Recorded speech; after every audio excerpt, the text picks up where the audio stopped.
ఈరోజు after effects tutorial వచ్చేటప్పటికి after ఎఫెక్ట్స్లో disintegration effect అనేది ఎలా క్రియేట్ చేయాలో చూద్దాం.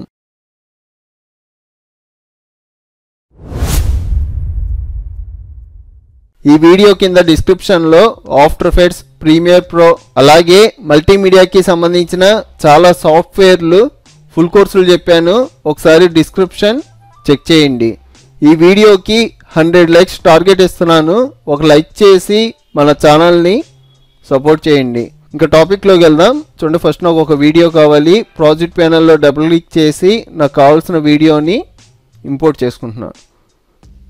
నెక్స్ట్ ఈ వీడియోని లేయర్స్ ప్యానల్లోకి డ్రాగ్ అండ్ డ్రాప్ చేయండి. చూడండి, ఈ ఫుటేజ్ వచ్చేటప్పటికి నాకు 3 లేయర్స్ కింద డివైడ్ అవ్వాలి. ఒక లేయర్ వచ్చేటప్పటికి బ్యాక్గ్రౌండ్ కింద, ఒక లేయర్ వచ్చేటప్పటికి మనం యాక్టింగ్ చేసింది, ఇంకో లేయర్ వచ్చేటప్పటికి మనం ఎఫెక్ట్ అప్లై చేయడానికి. చూడండి, ఫస్ట్ నేను బ్యాక్గ్రౌండ్ లేయర్ వరకు సపరేట్ చేసుకుంటున్నాను. మన వీడియో స్ప్లిట్ చేయాలి అంటే షార్ట్ కట్ Ctrl+Shift+D. చూడండి, మనకి బ్యాక్గ్రౌండ్ వరకు సపరేట్ అయింది. నెక్స్ట్ అలాగే నేను యాక్టింగ్ చేసినంత వరకు సపరేట్ చేసుకుంటున్నాను. చూడండి, ఇక్కడ వరకు సపరేట్ అవ్వాలి. మళ్ళీ షార్ట్ కట్ యూజ్ చేద్దాం, Ctrl+Shift+D. చూడండి, పై లేయర్ వచ్చేటప్పటికి మనం ఎఫెక్ట్ అప్లై చేయడానికి. చూడండి, మీకు ఇంకా క్లియర్గా ఈజీగా అర్థం అవడం కోసం ఇక్కడ ఉన్న లేయర్లకి నేమ్ కూడా చేంజ్ చేస్తున్నా.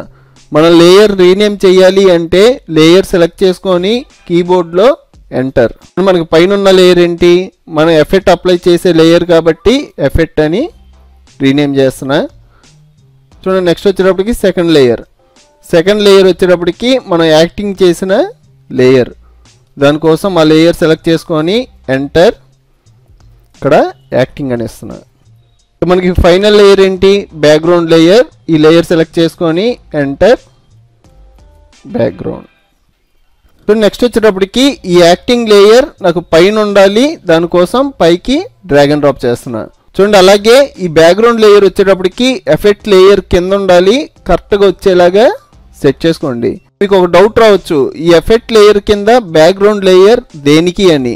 చూడండి, తర్వాత నేను ఈ ఎఫెక్ట్ లేయర్కి ఇక్కడ ఉన్న క్యారెక్టర్ వరకు మాస్క్ వేస్తాను. మనం మాస్క్ వేస్తే ఏమవుద్ది, పక్కనున్న బ్యాక్గ్రౌండ్ అంతా పోయి క్యారెక్టర్ ఒకటే హైలైట్ అవుద్ది. ఇలా క్యారెక్టర్ హైలైట్ అయినప్పుడు మనకు ఒక బ్యాక్గ్రౌండ్ కావాలి, దానికోసం నేను సపరేట్గా బ్యాక్గ్రౌండ్ తీసుకున్నా. చూడండి, నెక్స్ట్ వచ్చేటప్పటికి ఈ ఎఫెక్ట్ లేయర్ వచ్చేటప్పటికి నాకు బ్యాక్గ్రౌండ్ ఎంత ఉందో అంత ఉంటే సరిపోద్ది. దానికోసం ఎఫెక్ట్ లేయర్ బ్యాక్గ్రౌండ్ లేయర్ ఎంత ఉందో అంతవరకు ట్రిమ్ చేసుకున్నా.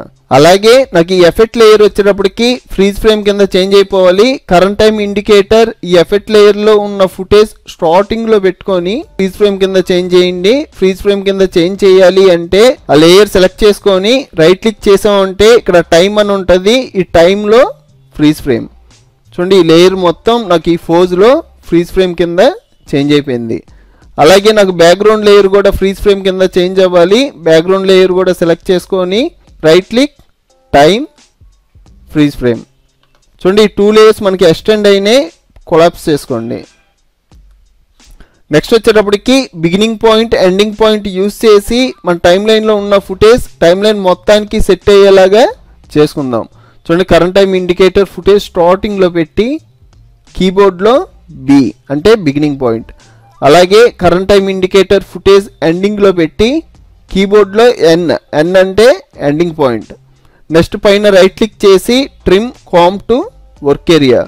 చూడండి, మన ఫుటేజ్ మొత్తం టైం లైన్కి సెట్ అయిపోయింది. చూడండి, నెక్స్ట్ వచ్చేటప్పటికి ఎఫెక్ట్ లేయర్ ఉంది కదా, ఆ లేయర్ సెలెక్ట్ చేసుకొని ఇక్కడ మనం మాస్క్ అప్లై చేద్దాం. చూడండి, పెన్ టూల్ తీసుకొని మాస్క్ అప్లై చేయండి. చూడండి, మనం కరెక్ట్గా డ్రా చేయాల్సిన అవసరం లేదు, దగ్గరలో డ్రా చేసినా సరిపోద్ది. చూడండి, నేనైతే జూమ్ కూడా చేయకుండా పెన్ టూల్తో డ్రా చేసుకుని వెళ్ళిపోతున్నా. చూడండి, ఈ క్యారెక్టర్ వరకు మనం మాస్క్ వేసుకున్నాం. నెక్స్ట్ వచ్చేటప్పటికి ఎఫెక్ట్స్లో చూడండి, CC స్కాటరైజ్, CC స్పేస్ ఇచ్చి S టైప్ చేశారంటే మీకు CC స్కాటరైజ్ అనే ఎఫెక్ట్ కనబడుద్ది. ఈ ఎఫెక్ట్ని ఎఫెక్ట్ లేయర్ మీద అప్లై చేయండి. ఇలా అప్లై చేయడం ఈ ఎఫెక్ట్కి సంబంధించిన ప్రాపర్టీస్ అన్నీ మనకి లెఫ్ట్ సైడ్ పైన హైలైట్ అవుతాయి. చూడండి, ఇక్కడ మనకి స్కాటర్ అని ఉంది కదా, ఇక్కడ స్టాప్ వాచ్ ఆన్ చేసుకొని చూడండి ఎండింగ్కి పెట్టి ఇక్కడ నేను 500 ఇస్తున్నా.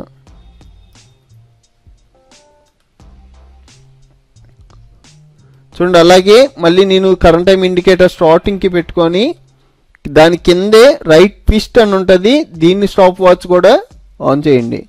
ఈ కరెంట్ టైం ఇండికేటర్ కొంచెం ఫ్రంట్కి మూవ్ చేసి చూడండి, ఇక్కడ రైట్ ట్విస్ట్ దగ్గర 1, ఇక్కడ వచ్చేటప్పటికి 2.2.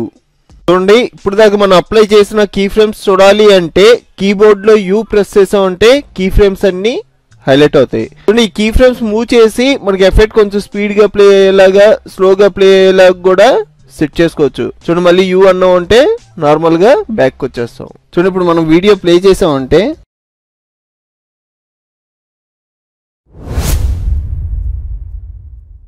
చూసారు కదా ఫ్రెండ్స్, ఈ వీడియో కింద డిస్క్రిప్షన్ లో ఆఫ్టర్ ఎఫెక్ట్స్, ప్రీమియర్ ప్రో అలాగే మల్టీమీడియాకి సంబంధించిన చాలా సాఫ్ట్వేర్లు ఫుల్ కోర్సులు చెప్పాను, అలాగే ట్యుటోరియల్స్ చెప్పాను.